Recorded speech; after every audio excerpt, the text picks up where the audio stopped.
Hola, tengo 65 años y viví en Tijuana hasta hace poco. Durante 30 años pagué cada ladrillo de mi casa, trabajé sin descanso para darle todo a mis hijos, y cuando pedí un poco más de arroz en mi propia mesa, mi hijo me arrojó agua helada en el rostro. Ese fue el momento en que descubrí que él no solo me despreciaba, sino que llevaba años robándome sistemáticamente, falsificando mi firma y planeando internarme para quedarse con todo lo que yo construí. Hoy estoy aquí desde San Diego para contarte cómo recuperé mi dignidad, mis bienes y mi libertad, y cómo tuve el valor de dejarlo todo atrás. Comparto esto porque sé que muchas madres están viviendo este mismo infierno en silencio, creyendo que deben aguantar todo por amor. Si mi historia te conmueve, déjame tu comentario, dale like y suscríbete. ¿Sabes cuánto significa para mí saber que ya no estoy sola en esto?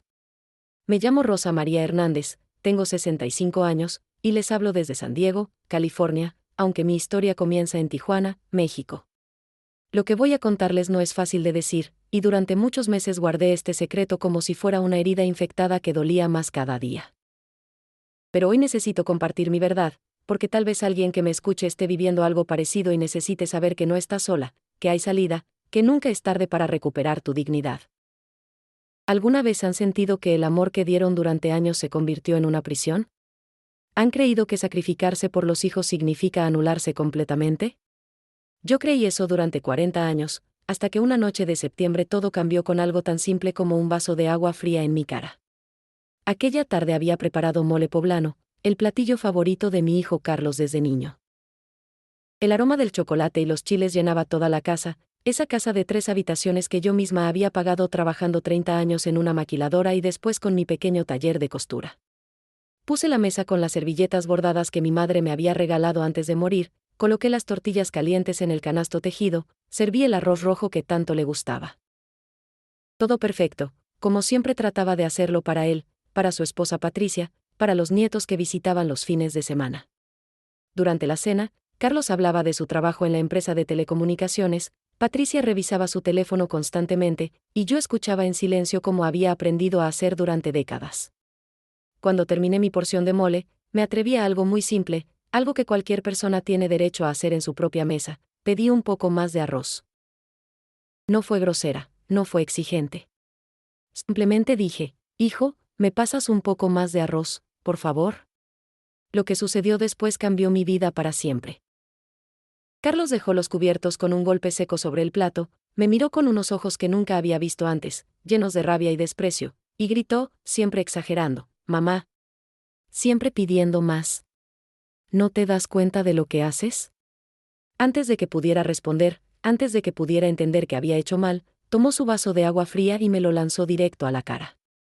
El agua helada golpeó mi rostro como una bofetada líquida. Sentí cómo escurría por mis mejillas, por mi cuello, empapaba mi blusa favorita, esa de flores amarillas que había comprado para verme bonita en las cenas familiares. El silencio que siguió fue peor que el grito. Patricia bajó la mirada hacia su plato sin decir nada.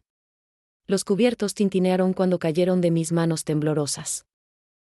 Escuché el reloj de pared marcando los segundos en ese momento congelado, el sonido del refrigerador zumbando en la cocina, el ladrido lejano de un perro en la calle. No lloré en ese instante. Algo más profundo que las lágrimas estaba sucediendo dentro de mí. Me levanté despacio, tomé una servilleta bordada con girasoles, sequé mi rostro con toda la dignidad que pude reunir, y caminé hacia mi habitación sin decir una palabra. Detrás de mí, escuché a Carlos murmurar algo sobre estar estresado, sobre que yo no entendía la presión de su trabajo, sobre que siempre era tan complicada. Esa noche, sentada en el borde de mi cama con la blusa todavía húmeda pegada a mi piel, sostuve en mis manos la servilleta mojada y entendí algo que había negado durante años: mi hijo ya no me veía como su madre. Me veía como una carga, como un obstáculo, como algo molesto que tenía que soportar. Y lo peor de todo era darme cuenta de que yo había permitido que esto sucediera. Había confundido amor con sumisión, sacrificio con anulación, generosidad con permitir cualquier cosa. Esa noche no dormí.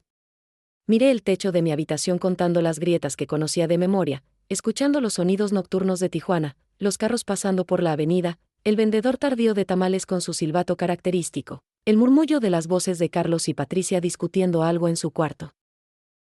¿Estarían hablando de mí? ¿Se estarían riendo de la vieja tonta que había pedido más comida en su propia mesa? A las 4 de la mañana, con el canto del primer gallo del vecindario, tomé una decisión. No sabía todavía qué haría exactamente, pero supe con absoluta certeza que no podía seguir viviendo así. Que el amor de madre tiene límites.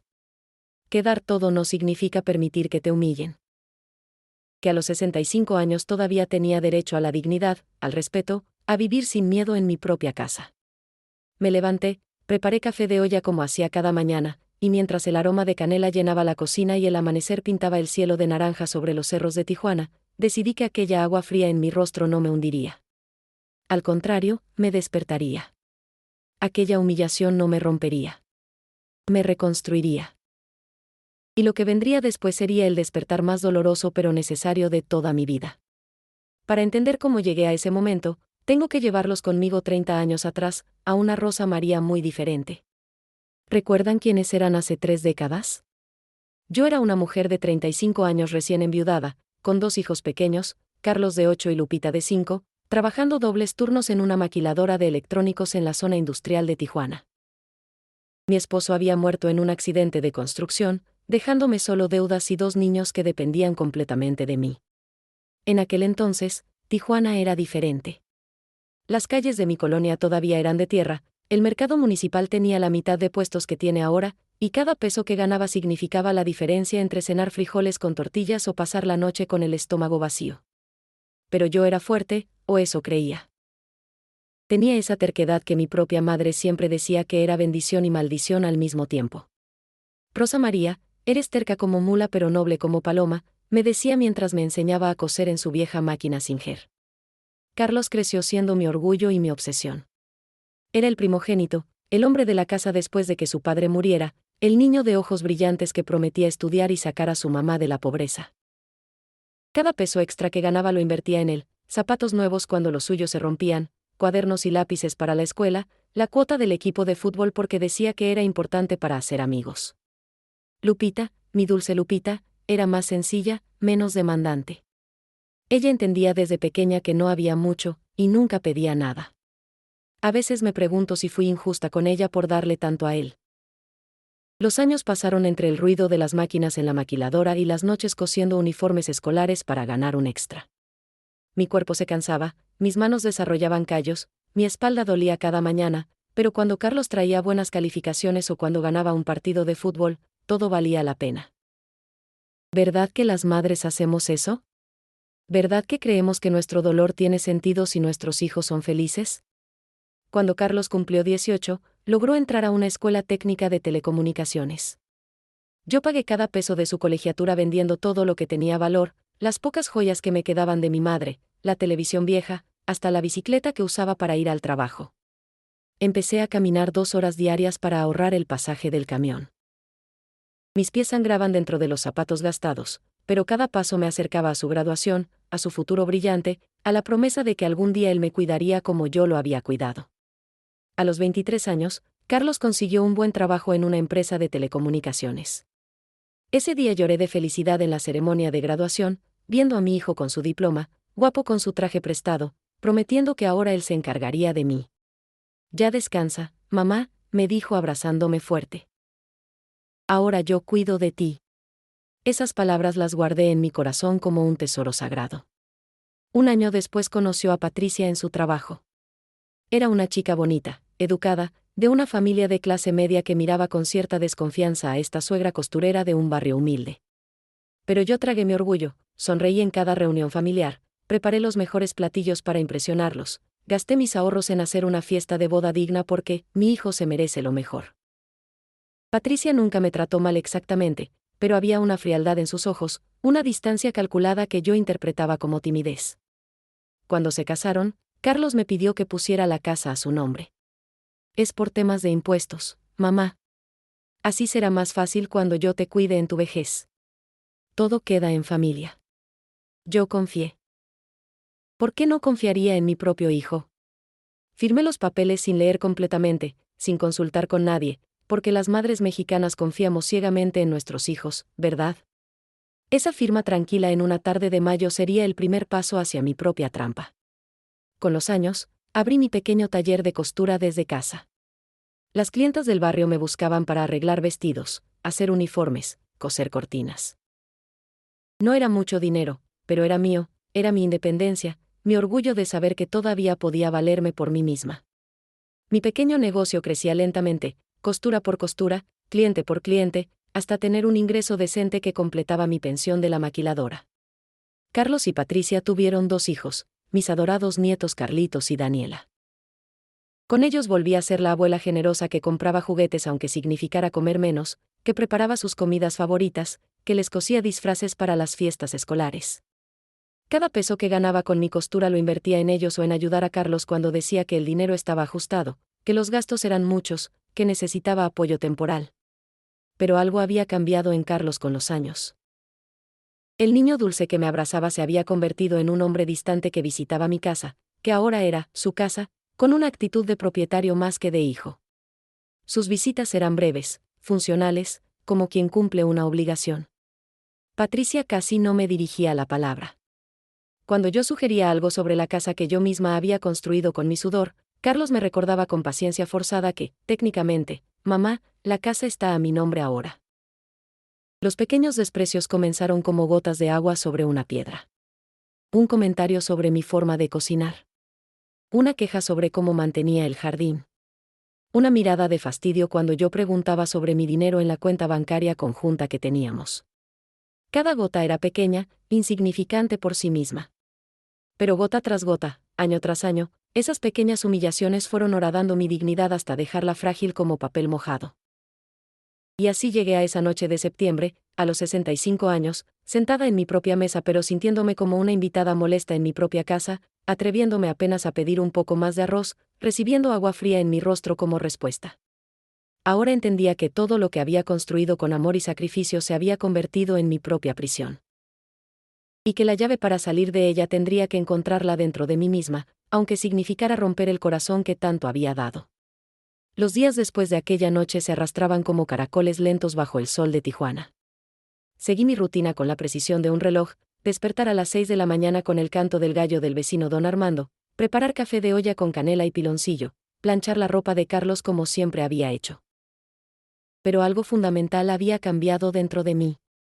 Mis manos ejecutaban los movimientos automáticos de 40 años de servicio, mientras mis ojos observaban todo con una claridad nueva y dolorosa. ¿Alguna vez han despertado de un sueño y visto que lo que creían real era solo una ilusión cuidadosamente construida? Empecé a notar cosas que antes ignoraba o justificaba. Carlos llegaba tarde del trabajo y pedía su cena como quien ordena en un restaurante, sin un «gracias», sin un «¿cómo estuvo tu día, mamá?».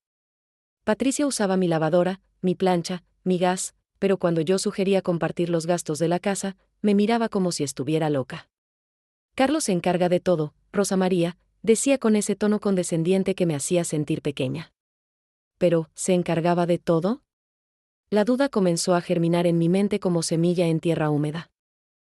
Una tarde de octubre, mientras el calor seco del desierto entraba por las ventanas y el olor a tortillas recién hechas de la tortillería de la esquina llenaba el barrio, decidí revisar los papeles bancarios que guardaba en una caja de zapatos bajo mi cama. Llevaba meses sin revisarlos porque confiaba, porque las madres confían en sus hijos, porque revisar parecía desconfiar y desconfiar parecía traición. Pero esa tarde, con las manos temblando y el corazón acelerado, abrí esa caja de Pandora. Los extractos bancarios contaban una historia diferente a la que yo creía vivir. Mi cuenta de ahorros, aquella que había alimentado peso por peso durante 30 años, mostraba movimientos que yo no recordaba autorizar. Retiros grandes, transferencias misteriosas, cargos en restaurantes caros que yo nunca había visitado. Mi respiración se aceleró mientras pasaba página tras página. 80,000 pesos en 3 meses. ¿Cómo no lo había notado antes? Porque confiaba, porque firmaba lo que Carlos ponía delante de mí sin leer, porque creía que un hijo jamás robaría a su madre. Esa noche, cuando Carlos llegó del trabajo con olor a colonia cara y una actitud de cansancio exagerado, lo esperé en la sala con los papeles sobre la mesa. Hijo, necesito que me expliques estos movimientos, dije con voz que intentaba ser firme pero que temblaba como gelatina. Él ni siquiera se sentó. Miró los papeles con fastidio y dijo, mamá, son cosas del banco, inversiones que hice para que tu dinero crezca. ¿No confías en mí? Y ahí estaba otra vez, la trampa perfecta. Desconfiar de él era ser mala madre, cuestionar era ser malagradecida, pedir explicaciones era ofender. pero yo ya no podía tragarme el nudo en la garganta. ¿Qué inversiones? ¿Por qué no me dijiste? Es mi dinero, Carlos. Su rostro cambió entonces, mostrando esa rabia fría que había visto la noche del agua. ¿Tu dinero? ¿Tu dinero? Mamá, yo pago todo en esta casa. La luz, el agua, el gas. Tú solo vives aquí porque yo lo permito. ¿Ya olvidaste que la casa está a mi nombre? Sus palabras fueron puñales envueltos en verdades a medias. Sí, él pagaba servicios, pero ¿acaso yo no había pagado la casa completa? ¿No seguía cosiendo hasta las 11 de la noche para tener mi propio dinero? Esa conversación terminó como terminaban todas, con él saliendo furioso, con Patricia mirándome como si yo fuera el problema, conmigo llorando en silencio en mi habitación preguntándome cómo había llegado a esto. Pero esta vez, entre las lágrimas, tomé una decisión. Necesitaba saber la verdad completa, aunque me destruyera. Necesitaba ver con claridad antes de que fuera demasiado tarde. A la mañana siguiente, con el pretexto de ir al mercado, caminé las 8 cuadras hasta el banco. El sol de octubre quemaba mi piel mientras subía la avenida Revolución, pasando por los vendedores de artesanías para turistas, los puestos de tacos con su aroma tentador, las farmacias con sus anuncios en inglés y español. En el banco, una empleada amable llamada Sofía me ayudó a imprimir el historial completo de mi cuenta de los últimos 2 años. Lo que vi en esas hojas me quitó el aire. Carlos había estado retirando dinero sistemáticamente durante 18 meses. No eran solo los 80,000 pesos que había visto. Eran más de 200,000 pesos en total. Restaurantes caros, tiendas de electrónicos, hasta un viaje a Cancún que él me había dicho era por trabajo. Todo pagado con mi dinero, con el pretexto de tener una tarjeta conjunta para emergencias. Las emergencias resultaron ser lujos que él se daba mientras yo comía frijoles con tortillas para ahorrar. Salí del banco con las piernas temblando, las hojas apretadas contra mi pecho como si fueran pruebas de un crimen. Y en cierto modo lo eran, ¿verdad? Un crimen silencioso, lento, el tipo de traición que no deja marcas físicas pero destruye el alma.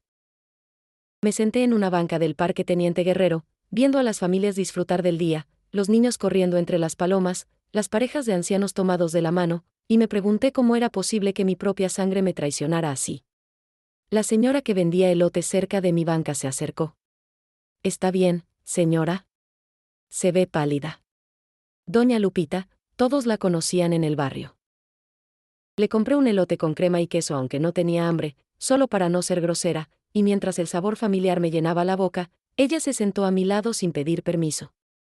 A mí me pasó algo parecido con mi hijo mayor, dijo mirando al horizonte. Me quitó hasta la casa. Pero cuando encontré el valor de decir basta, recuperé mi vida. Nunca es tarde, señora. Nunca es tarde. Sus palabras fueron como agua fresca en un desierto. Regresé a casa con los papeles escondidos en mi bolsa y una determinación creciendo como fuego lento. Esa noche, mientras Carlos y Patricia cenaban los chiles rellenos que había preparado, yo comía en silencio, pero por primera vez en años no era un silencio de sumisión. Era un silencio de planeación, de estrategia, de una mujer que finalmente estaba abriendo los ojos y no le gustaba nada lo que veía. Las grietas en mi ilusión se estaban convirtiendo en un abismo, y ahora tenía que decidir si me hundía en él o lo cruzaba hacia la otra orilla, aunque el camino fuera el más aterrorizante de mi vida. Noviembre llegó con vientos fríos que bajaban de las montañas y traían el olor a madera quemada de las casas que empezaban a usar sus chimeneas. Yo seguía con mi rutina de siempre, pero ahora cada día era una actuación, un papel que representaba mientras por dentro investigaba la verdad sobre mi propia vida. ¿Han tenido que fingir normalidad mientras su mundo se desmorona? Es como caminar sobre vidrios rotos descalza, sonriendo para que nadie note la sangre. Mi vecina Estela, que vivía 3 casas más abajo y con quien había compartido café y chismes durante 20 años, tocó mi puerta una tarde. Traía pan dulce de la panadería y esa expresión incómoda de quien tiene algo difícil que decir.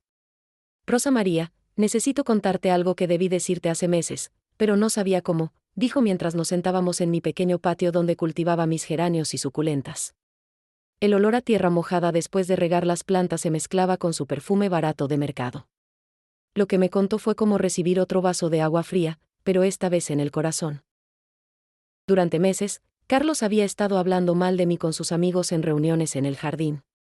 Mi mamá se está poniendo vieja y difícil, decía mientras bebían cervezas los domingos.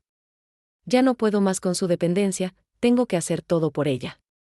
Estela había escuchado estas conversaciones desde su ventana, viendo cómo mi hijo construía una narrativa falsa donde yo era la carga y él era el héroe sufrido. Todo mentira. Yo pagaba mi comida, mi ropa, mis medicinas.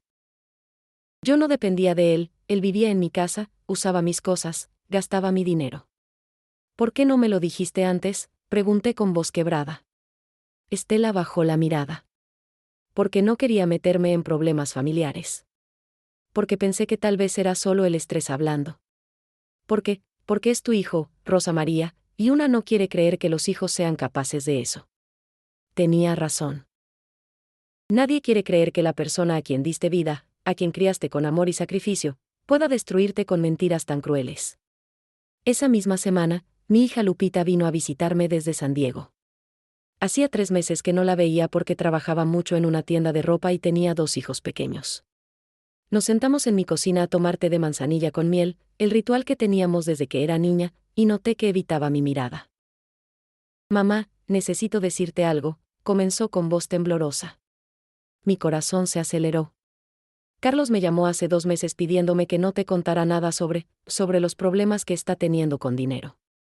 El té se me enfrió en las manos mientras Lupita me revelaba que Carlos llevaba meses en deudas de tarjetas de crédito, que había pedido préstamos que no podía pagar, que por eso estaba usando mi dinero para cubrir sus gastos mientras Patricia gastaba su sueldo en lujos. Quería decirte, mamá, pero Carlos me hizo prometer que no lo haría.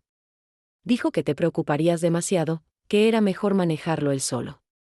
Perdóname, mamá. Debí decirte desde el principio. La traición no venía solo de Carlos. Venía también del silencio cómplice de quienes sabían y callaban. Lupita lloraba, pidiendo perdón, y yo la abracé porque entendía su dilema.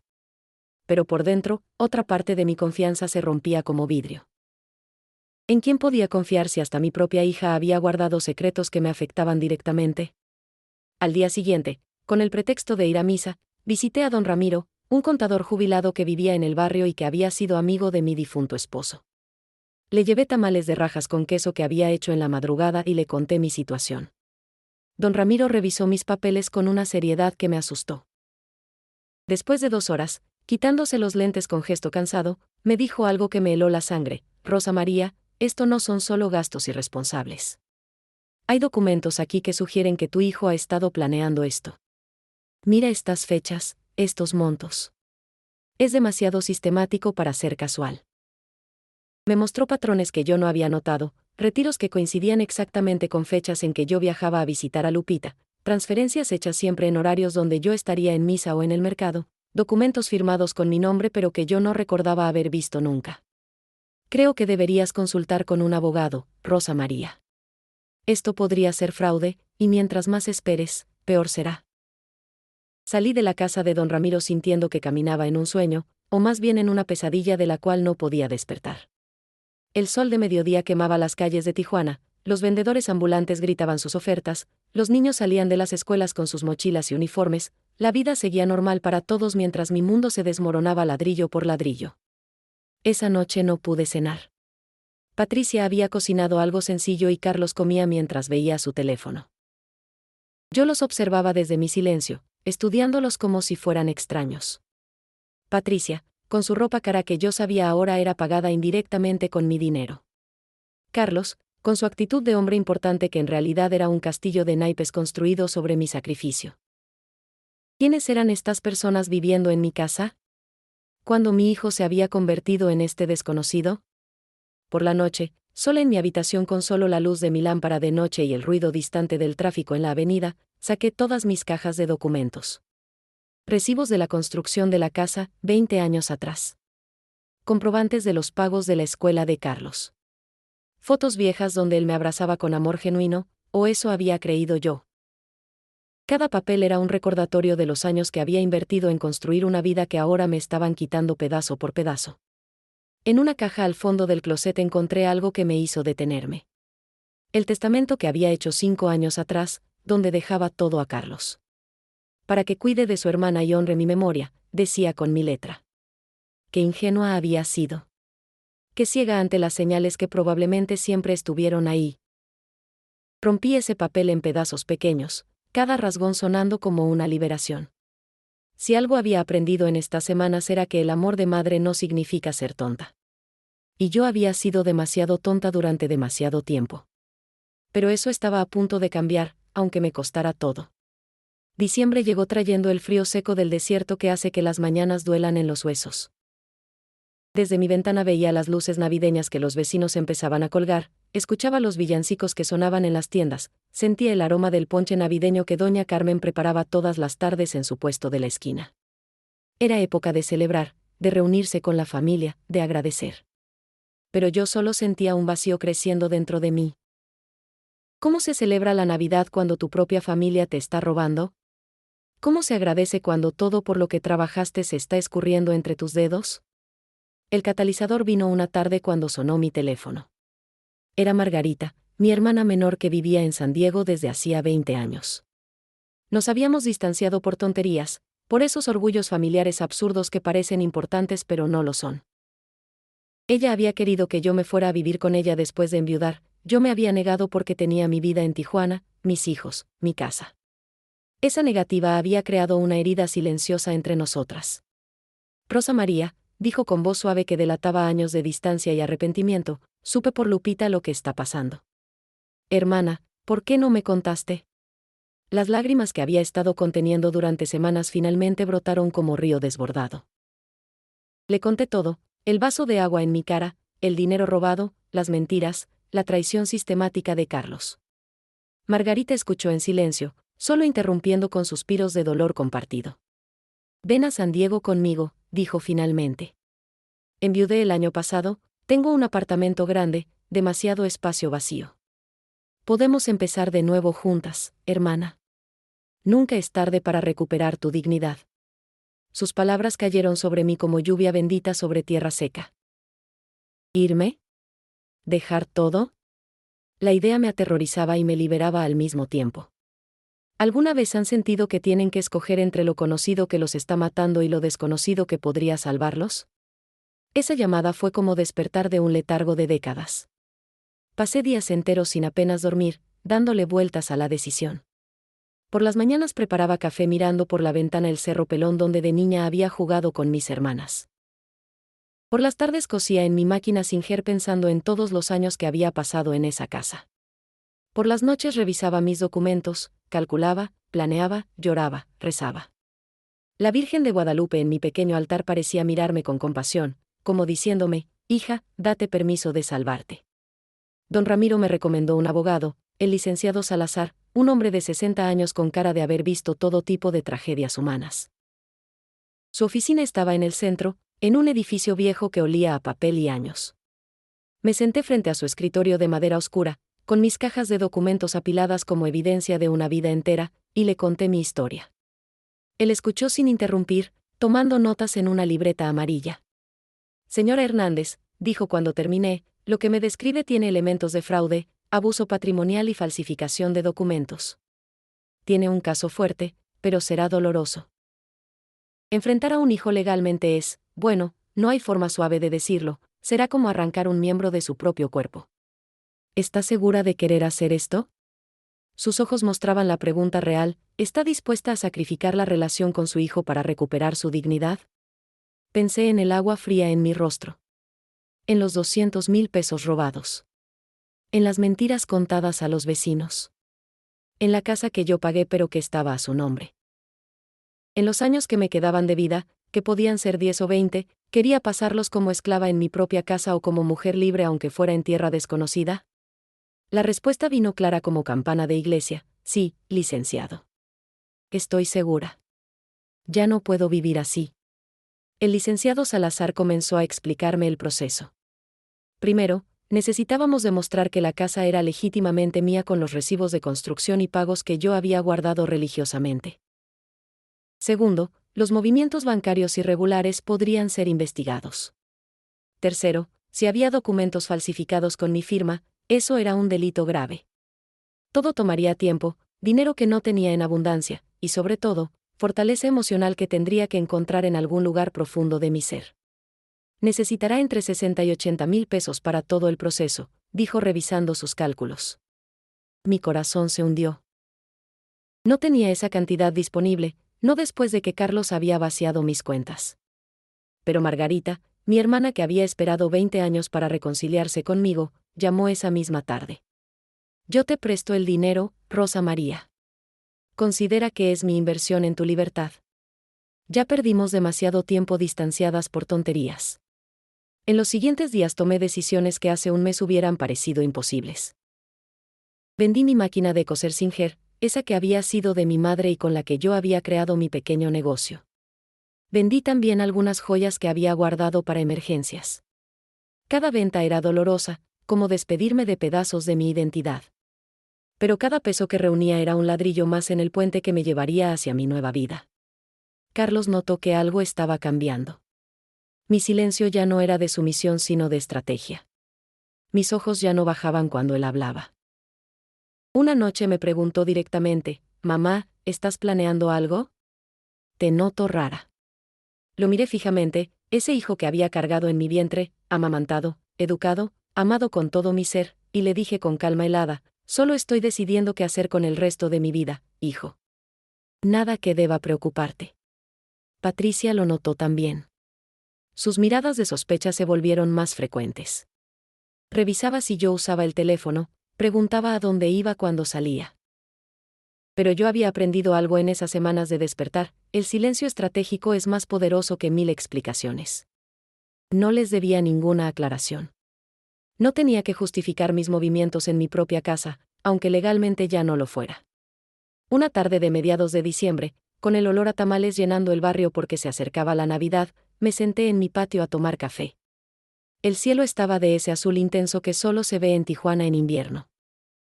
Los pájaros cantaban en el naranjo que yo misma había plantado 15 años atrás. Todo se veía igual, pero todo era diferente. Yo era diferente. Ya no era la Rosa María que aceptaba humillaciones. Era una mujer que había decidido salvarse, aunque eso significara perderlo todo. O más bien, aunque eso significara perder todo lo que falsamente creía tener, para poder ganar lo único que importaba, respeto propio, dignidad, paz. Y eso, ningún hijo podría quitármelo nunca más. Enero llegó con cielos grises y frío que calaba hasta los huesos. Así comienza siempre el año nuevo en Tijuana, con ese frío seco que nos recuerda que aunque vivamos cerca de la playa, seguimos siendo desierto. El día 6, Día de Reyes, mientras las familias del barrio comían rosca y los niños disfrutaban sus regalos, yo firmé los primeros documentos legales con el licenciado Salazar. Mi mano temblaba sosteniendo la pluma. No era solo mi firma lo que estaba poniendo en ese papel, era mi declaración de guerra contra mi propio hijo. El primer paso fue bloquear las cuentas bancarias. Con las pruebas de fraude y las copias de retiros no autorizados, el banco actuó rápido.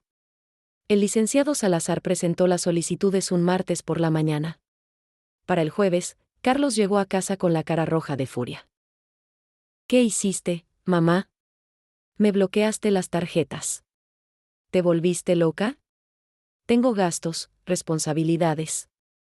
Gritaba como si fuera víctima, como si el dinero bloqueado fuera suyo y no el que había robado de mi cuenta. Patricia estaba detrás de él, por primera vez mostrando emoción real en su rostro, pánico.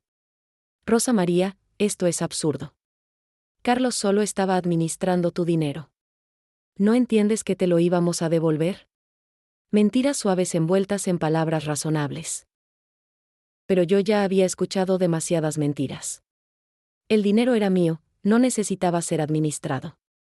Y ahora estoy administrándolo yo misma. ¿Algún problema con eso? Mi voz sonó más firme de lo que me sentía por dentro. La batalla había comenzado oficialmente. Carlos contrató a su propio abogado, un hombre joven y agresivo que inmediatamente empezó a enviar cartas intimidantes al licenciado Salazar. Amenazaban con demandarme por difamación, por ingratitud filial, existía eso legalmente, por intentar quitarle su patrimonio. La ironía era tan cruel que dolía, él me acusaba de intentar quitarle lo que era mío desde el principio. Los vecinos comenzaron a notar que algo pasaba. En un barrio como el nuestro, donde todos se conocen y los chismes vuelan más rápido que las palomas, era imposible ocultar los gritos, los abogados visitando la casa, la tensión que se podía cortar con cuchillo. Estela seguía siendo mi aliada, trayéndome café y palabras de apoyo. pero otros vecinos empezaron a mirarme diferente. Pobre de Carlos, escuché que murmuraba doña Petra en el mercado, su madre le está haciendo la vida imposible. La narrativa de Carlos como víctima se extendía como aceite sobre agua. El licenciado Salazar me explicó que recuperar la casa sería el proceso más largo. Necesitábamos demostrar que el traspaso a nombre de Carlos había sido mediante fraude o engaño. Yo tenía todos los recibos originales de compra del terreno, de materiales de construcción, de pagos de trabajadores. 30 años de papeles meticulosamente guardados que ahora valían más que oro. Su teimosia de guardar todo nos está salvando, dijo el licenciado con una media sonrisa. Pero Carlos no se quedaría quieto. Una tarde llegó la policía a la casa. Él los había llamado diciendo que yo estaba actuando de forma errática y peligrosa, que temía por mi salud mental. Los oficiales, jóvenes y claramente incómodos con la situación familiar, me hicieron preguntas básicas. ¿Sabía qué día era? ¿Conocía mi nombre completo? ¿Entendía lo que estaba haciendo legalmente? Respondí cada pregunta con calma y claridad, mostrándoles los documentos organizados que tenía preparados. Uno de los oficiales me miró con algo parecido a respeto. Señora, usted está muy lúcida. Lamento haberla molestado. Después de que se fueron, me senté en mi cocina a temblar. No de miedo, sino de rabia. Carlos había intentado usar a las autoridades para declararme incapaz. Era el mismo plan que Lupita me había contado semanas atrás, pero verlo en acción me golpeó diferente. Mi propio hijo estaba dispuesto a destruir mi reputación, mi salud, mi libertad, con tal de mantener control sobre lo que me había robado. ¿Hasta dónde llega el amor de una madre? ¿Hasta dónde llega la traición de un hijo? Los días se convirtieron en semanas de batallas legales. Cada mañana traía nuevos documentos que revisar, firmar, entender. El licenciado Salazar era paciente, explicándome cada término legal, cada estrategia. Pero el proceso era agotador. Había días donde quería rendirme, llamar a Carlos, pedirle perdón por causarle problemas, volver a la comodidad de ser invisible en mi propia casa. ¿Han sentido esa tentación de volver a lo malo conocido porque lo bueno desconocido da tanto miedo? Fue don Ramiro quien me ayudó en esos momentos oscuros. Me visitaba cada semana, traía pan dulce y palabras sabias. Rosa María, lo que estás haciendo no es venganza, es justicia. No estás siendo mala madre, estás siendo buena contigo misma. Y eso, mijita, eso lo aprendes tarde en la vida o nunca lo aprendes. Sus palabras eran bálsamo en mis heridas abiertas. En febrero, llegó una de las pruebas más dolorosas. El licenciado Salazar consiguió acceso a documentos del negocio de costura que yo había construido. Mi pequeño taller, registrado hace 10 años ante el SAT, aparecía transferido a nombre de Carlos desde hacía 3 años. La firma en el documento era mía, pero yo no recordaba haberlo firmado. Probable falsificación, dijo el licenciado. Vamos a necesitar un perito en grafología. Esa noche lloré como no había llorado en años. No solo me había quitado mi dinero y mi casa. Me había quitado mi negocio, lo que yo había construido con mis propias manos, costura por costura, cliente por cliente. Mi identidad como empresaria independiente, borrada con un documento falsificado. La traición tenía capas sobre capas, cada una más dolorosa que la anterior. Pero algo estaba cambiando en mí a través del dolor. Cada lágrima me hacía más fuerte. Cada noche de insomnio me daba más claridad. Cada documento recuperado me devolvía un pedazo de mi dignidad. Era como si estuviera renaciendo, pero el parto era largo, doloroso, sangriento. Y yo estaba dispuesta a atravesarlo hasta el final, porque del otro lado me esperaba algo que había perdido hace mucho, yo misma, completa, libre, con el valor de defender lo que era mío aunque el mundo entero me dijera que las madres no hacen eso, que las madres perdonan, que las madres aguantan. Pues esta madre ya había aguantado suficiente. Marzo llegó trayendo el viento seco del desierto que levanta polvo de las calles y hace que todo huela a tierra seca. Las noches seguían siendo frías pero los días empezaban a calentar, como si la naturaleza misma estuviera preparándose para un cambio. Yo también me estaba preparando, aunque el cambio que me esperaba era más tormenta que primavera. El proceso legal se volvió más complicado cuando Carlos presentó sus propios testigos. Personas que yo apenas conocía firmaban declaraciones diciendo que yo les había pedido transferir el negocio a nombre de mi hijo porque ya no podía manejarlo sola. Mentiras perfectamente construidas, probablemente compradas con el mismo dinero que me había robado. El licenciado Salazar no se sorprendió. Esto es común en casos de fraude familiar, dijo con calma profesional que a mí me costaba mantener. Por eso documentamos todo meticulosamente. La presión sobre mí aumentaba cada día. Patricia comenzó una campaña silenciosa pero efectiva entre la familia extendida. Llamaba a primos, tíos, vecinos, pintando una imagen de mí como una anciana confundida que estaba atacando injustamente a su hijo devoto. ¿Ya vieron cómo está Rosa María? Pobrecita, la edad no perdona. Carlos está destrozado, lo único que hizo fue ayudarla y ahora le hace esto. El veneno de sus palabras se extendía, y yo veía cómo familiares que antes me saludaban calurosamente ahora cruzaban la calle para evitarme. Mi tía Carmela, hermana de mi difunta madre, vino a visitarme una tarde. Tenía 78 años y caminaba despacio apoyándose en su bastón. Se sentó en mi sala, donde el aroma de café recién hecho mezclaba con el olor a lavanda de mis plantas, y me miró con esos ojos que habían visto tantas generaciones de nuestra familia. Mija, la gente habla. Dicen que estás peleando con Carlos por dinero. En nuestra familia, en nuestra cultura, las madres no hacen eso. Los hijos son sagrados, Rosa María. ¿Qué diría tu madre? Sus palabras fueron como espinas clavándose en mi piel. La tradición mexicana, esa idea sagrada de que la madre lo aguanta todo, lo perdona todo, se sacrifica hasta morir por sus hijos. Yo había vivido bajo ese peso toda mi vida. Pero algo había cambiado. Tía, le dije con voz firme aunque me temblaban las manos, mi madre me enseñó a ser fuerte, a trabajar duro, a tener dignidad. ¿Ella hubiera querido que me dejara robar? ¿Que viviera humillada en mi propia casa? Los hijos son sagrados, sí. Pero las madres también somos personas.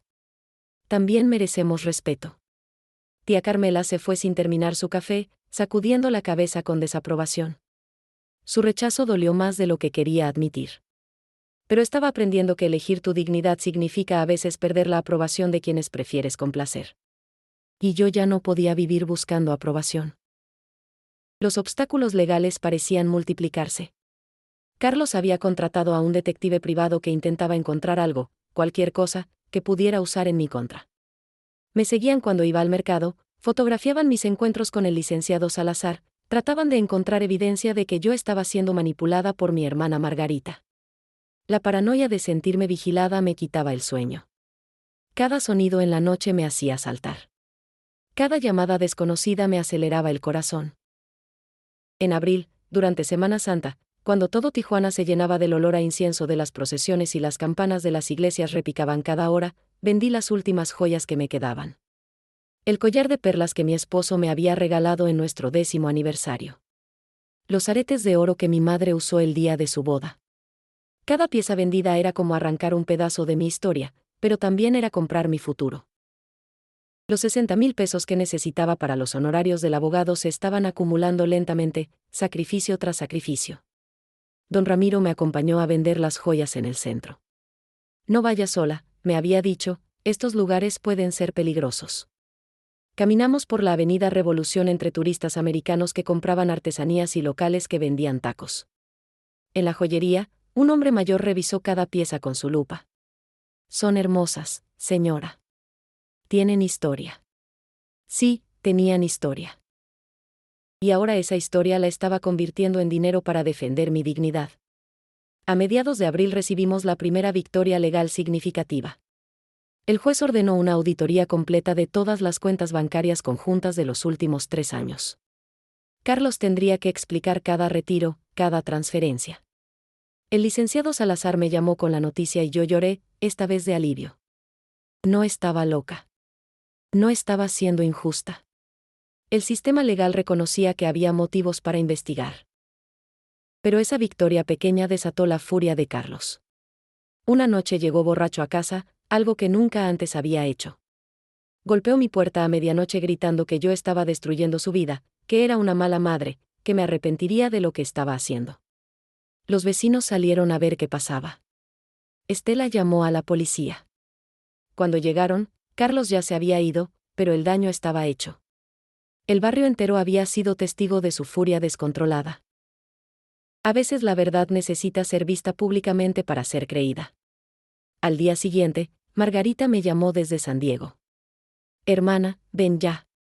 No tienes que esperar a que todo esté resuelto. Puedes continuar el proceso desde aquí. Por favor, ya no es seguro para ti estar ahí.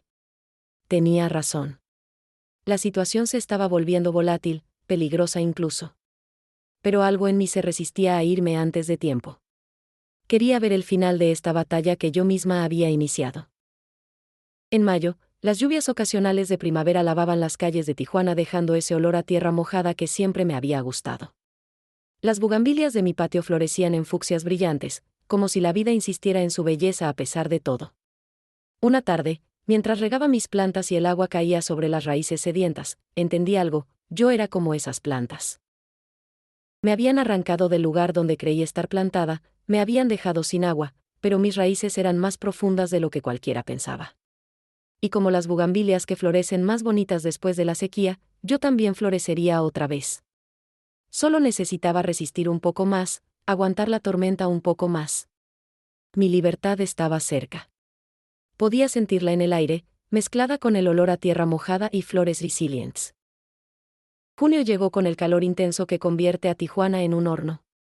El sol quemaba las calles desde las 7 de la mañana, y el aire acondicionado viejo de mi casa apenas lograba refrescar el cuarto donde yo pasaba las noches revisando documentos bajo la luz amarilla de mi lámpara. Pero ese calor externo no era nada comparado con el fuego de determinación que ardía dentro de mí. Después de 6 meses de batalla legal, finalmente estábamos viendo resultados concretos. El perito en grafología presentó su informe. Las firmas en los documentos de transferencia del negocio de costura no coincidían con mi firma auténtica. Había diferencias en la presión del trazo, en el ángulo de las letras, en detalles microscópicos que solo un experto podría detectar. Falsificación probable, decía el reporte con lenguaje técnico que el licenciado Salazar me tradujo a palabras simples. Carlos había falsificado mi firma para robarme mi negocio. Cuando el licenciado me mostró el documento oficial, con sellos y firmas del perito, sostuve esas páginas contra mi pecho y lloré. No eran lágrimas de tristeza sino de validación. Yo no estaba loca. Yo no había firmado eso y olvidado. Había sido engañada, robada, traicionada sistemáticamente. Y ahora había pruebas oficiales que lo demostraban. ¿Saben lo que se siente cuando finalmente alguien te cree después de meses de ser tratada como si estuvieras inventando cosas? La segunda victoria llegó con la auditoría bancaria. El informe mostraba claramente 230,000 pesos en retiros y transferencias no autorizados. Restaurantes caros, 82 transacciones. Tiendas de electrónicos, 15 compras grandes.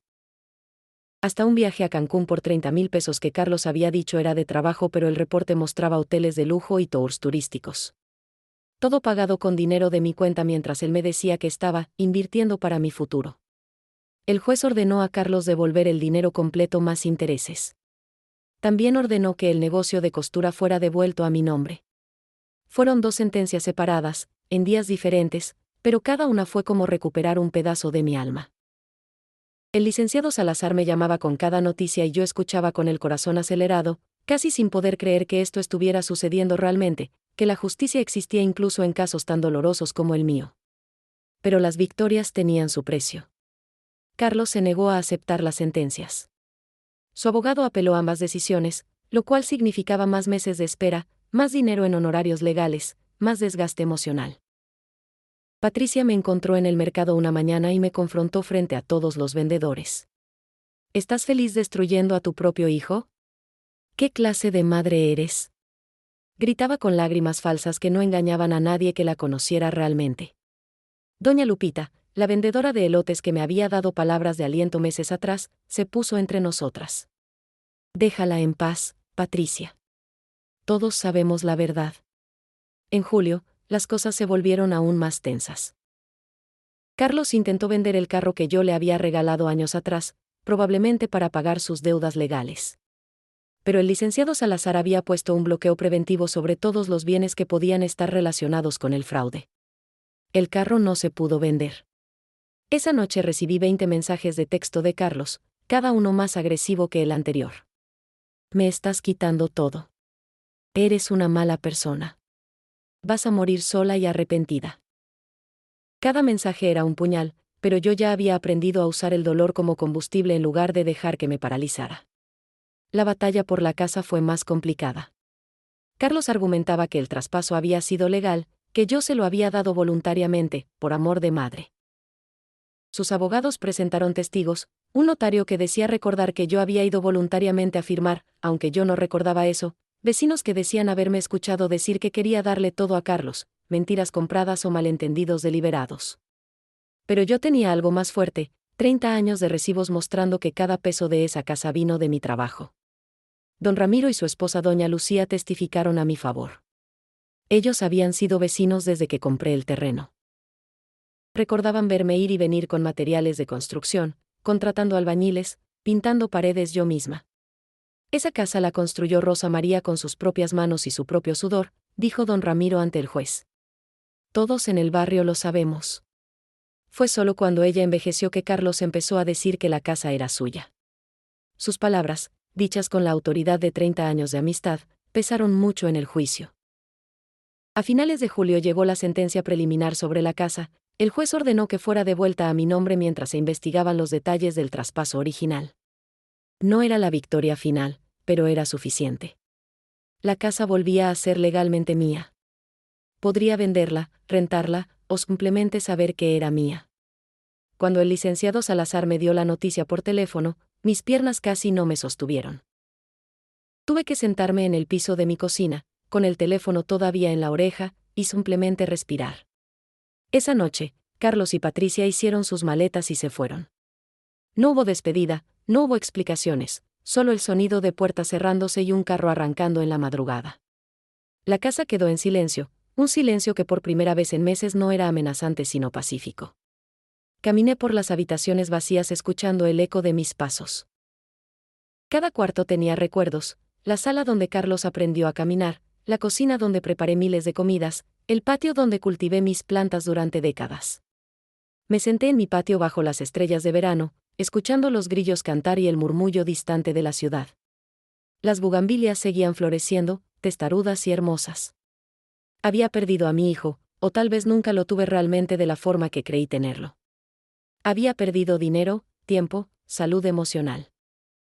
Pero había ganado algo invaluable, la certeza de que podía defender mis derechos, de que merecía respeto, de que nunca más permitiría que nadie, ni siquiera mi propia sangre, me tratara como menos de lo que soy.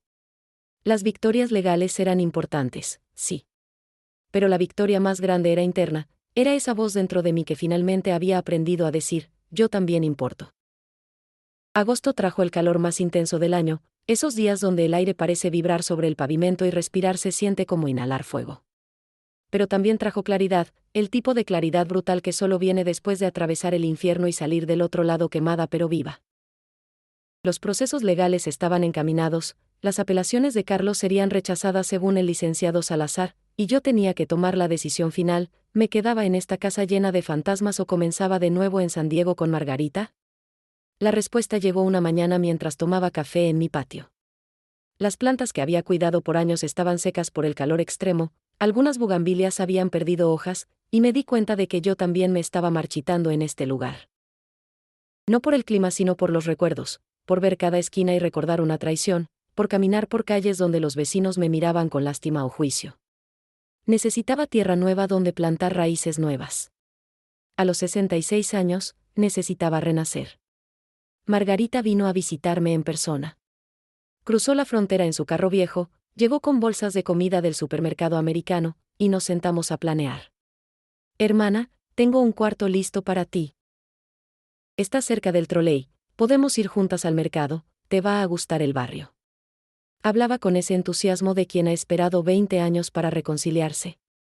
Su esposo había muerto de cáncer el año anterior, me contó, y la casa se sentía demasiado grande, demasiado silenciosa. Nos necesitábamos mutuamente, dos viudas tratando de construir algo nuevo sobre ruinas diferentes. La decisión de vender la casa no fue fácil. Era lo único tangible que me quedaba de 30 años de trabajo, el único patrimonio que podía convertir en dinero real. Pero quedarme significaba vivir en un museo de dolor. El licenciado Salazar me ayudó a encontrar un comprador serio, una familia joven que buscaba su primera casa. Les vendí mi casa con sus 3 habitaciones, su patio lleno de bugambilias, sus paredes que habían escuchado tantas lágrimas y risas, por un precio justo. El dinero me daría independencia en San Diego, la posibilidad de empezar sin ser carga para nadie. Empacar 30 años de vida en cajas de cartón fue un ejercicio de dejar ir.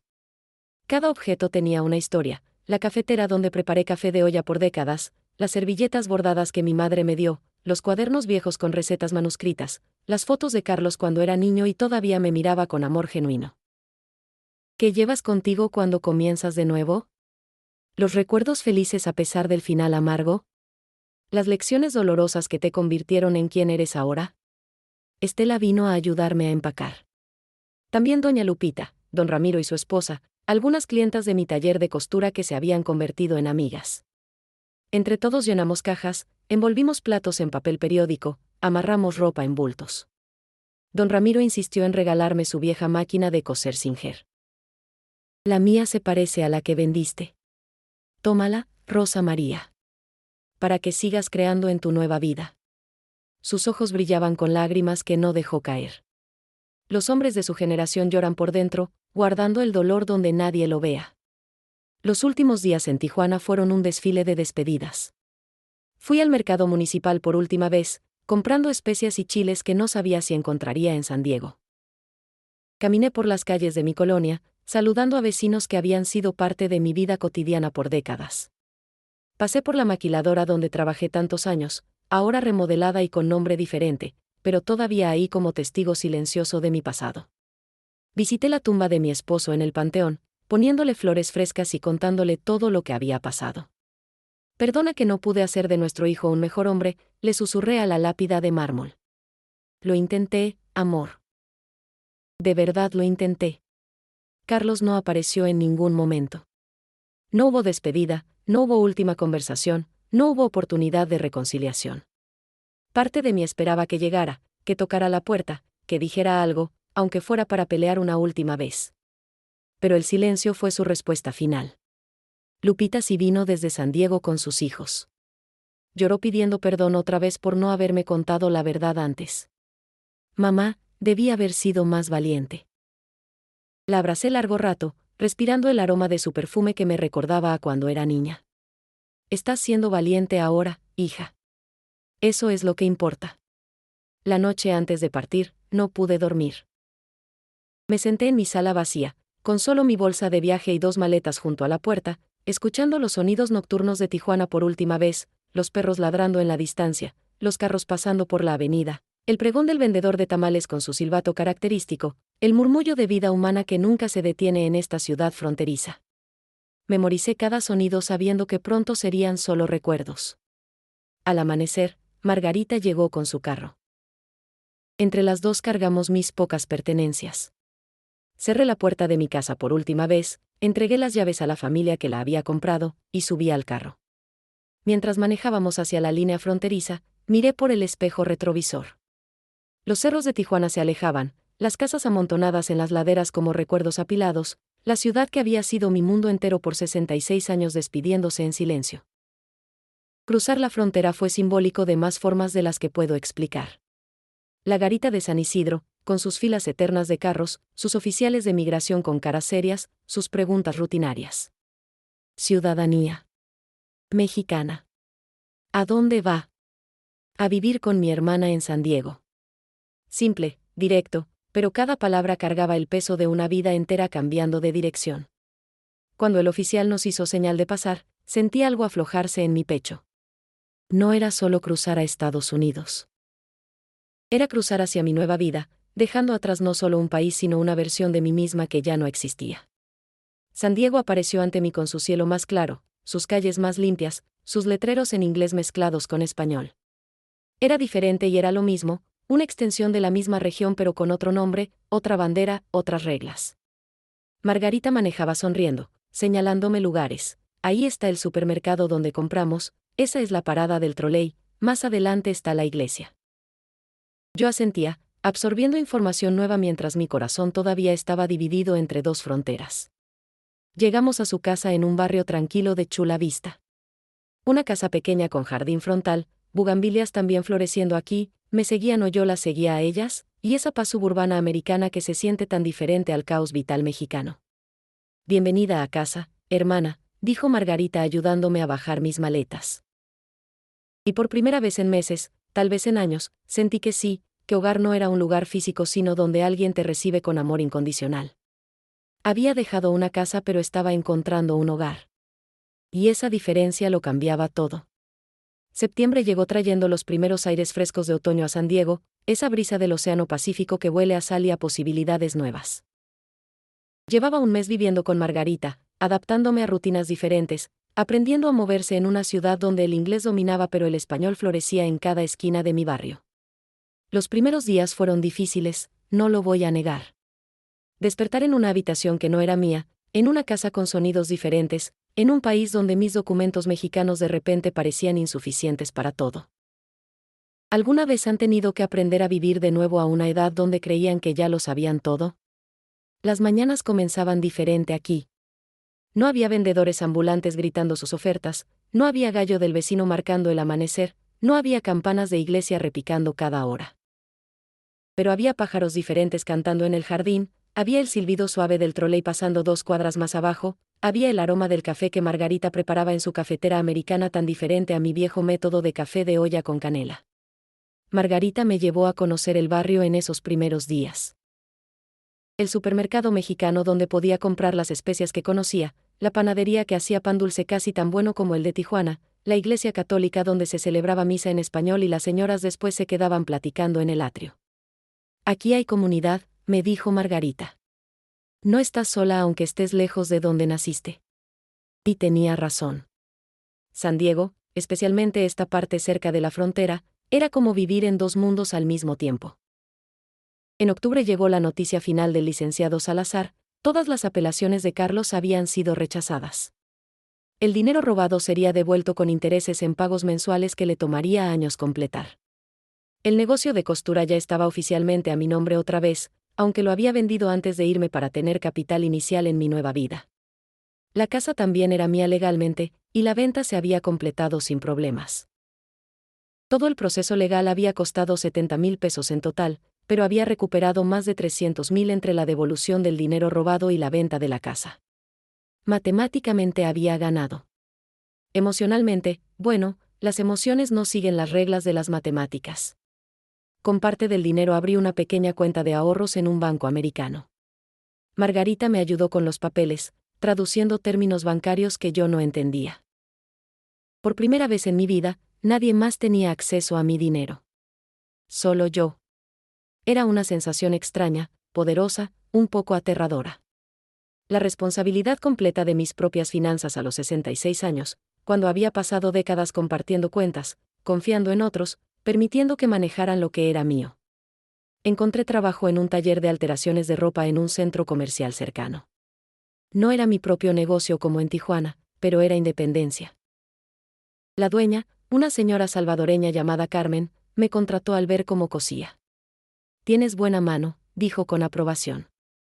Aquí hacemos mucho trabajo, siempre hay clientes, y necesito ayuda seria. El trabajo era familiar, ajustar pantalones, arreglar vestidos de fiesta, coser dobladillos.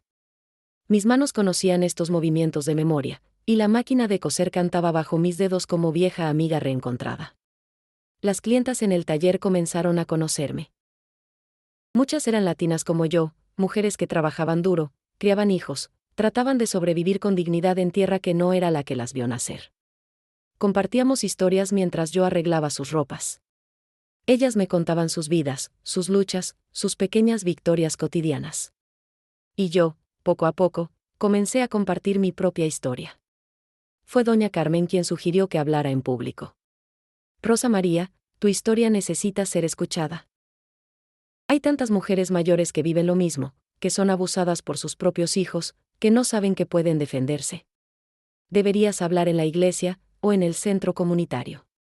Tu testimonio puede ayudar a otras. La idea me aterrorizaba al principio. Yo, hablando frente a gente sobre mis problemas familiares. Admitiendo públicamente que mi hijo me robó, me humilló, me traicionó. La vergüenza era real, pesada, difícil de soltar. Pero en noviembre, durante un evento comunitario para el Día de Muertos en el Centro Cultural del barrio, mientras el aroma de cempasúchil llenaba el aire y los altares brillaban con velas y fotos de los difuntos, me paré frente a un micrófono y conté mi historia. No todos los detalles, pero lo esencial. El agua en mi rostro. El dinero robado. La batalla legal. La decisión de salvarme a mí misma aunque significara perder a mi hijo. Mi voz temblaba al principio, pero se fue haciendo más firme con cada palabra. Cuando terminé, el silencio duró 3 segundos eternos. Luego, los aplausos. Pero más importante que los aplausos fueron las mujeres que se acercaron después. Una señora de 70 años con lágrimas en los ojos: mi hijo hace lo mismo, pero yo tengo miedo de actuar. Una mujer más joven: mi abuela necesita escuchar esto, ella piensa que es su culpa. Otra más: gracias por tener el valor de hablar. Nos das esperanza. Cada conversación era una semilla plantada, la posibilidad de que mi dolor sirviera para algo más grande que yo misma. Margarita estaba entre el público, sonriendo con orgullo de hermana. Después me abrazó fuerte. Mamá estaría orgullosa de ti, susurró. No porque dejaste a Carlos, sino porque finalmente te encontraste a ti misma. Tenía razón. Nuestra madre, que había vivido sometida toda su vida, que nunca se defendió, que murió guardando silencio sobre tantas injusticias, hubiera querido que yo hiciera diferente. Y lo había hecho. En diciembre, un año después de aquella llamada de Margarita que cambió todo, me senté en el jardín de su casa, ahora también mi casa, viendo las luces navideñas que los vecinos colgaban. San Diego celebraba la Navidad con más luces y menos música que Tijuana, pero el espíritu era el mismo. Familias reunidas, comida compartida, la esperanza renovada que siempre trae diciembre. Lupita vino a visitarnos con sus hijos para Navidad. Cenamos tamales que Margarita y yo pasamos 2 días preparando, ponche caliente con tejocotes y guayabas, pan dulce. Los nietos me abrazaban llamándome abuela, y yo los sostenía cerca, agradecida de no haber perdido esta parte de mi familia. Lupita me contó que Carlos había intentado contactarla, pidiéndole que intercediera, que me convenciera de perdonarlo. ¿Qué le dijiste?, pregunté. Que el perdón no significa permitir abuso. Que puede buscarte cuando esté listo para reconocer lo que hizo, no antes. Que respeto tu decisión, mamá, y él debería también. No sé si algún día Carlos vendrá a pedir perdón genuino, sin excusas, sin minimizar lo que hizo. No sé si podremos reconstruir algún tipo de relación. Algunos días espero que sí, porque el amor de madre no se borra así como así. Otros días acepto que tal vez nunca suceda, y estoy en paz con eso. Lo que sí sé es que mi felicidad ya no depende de su arrepentimiento. Mi paz ya no está condicionada a su reconocimiento. Yo estoy completa con o sin él. Hoy, mientras escribo estas palabras en mi cuaderno viejo, sentada en el jardín mientras el sol de enero comienza a calentar, miro hacia atrás y veo el camino recorrido. Desde aquella noche de agua fría en mi rostro hasta este momento de paz en jardín ajeno que se volvió propio. He perdido cosas, una casa que construí, un hijo que amé, una ilusión de familia perfecta que nunca fue real. Pero he ganado mucho más: respeto propio, independencia financiera, voz para contar mi historia, paz para dormir sin miedo. A las mujeres que me escuchan, especialmente a las mayores que creen que ya es tarde para defenderse, les digo esto: nunca es tarde para recuperar tu dignidad. Los hijos no son dueños de las madres. El amor no significa permitir abuso. El sacrificio tiene límites. Y a los 60, 70, 80 años, todavía mereces respeto, todavía puedes comenzar de nuevo, todavía tu vida tiene valor y propósito. Uso mi historia para ayudar a otras mujeres ahora. Hablo en centros comunitarios, en iglesias, en grupos de apoyo. Les doy información de abogados que manejan casos de abuso patrimonial. Les recuerdo que documentar todo es crucial, que guardar recibos y papeles puede salvarles la vida. Les ofrezco la esperanza de que sí se puede, de que el sistema legal funciona si tienes paciencia y pruebas, de que hay vida después del dolor.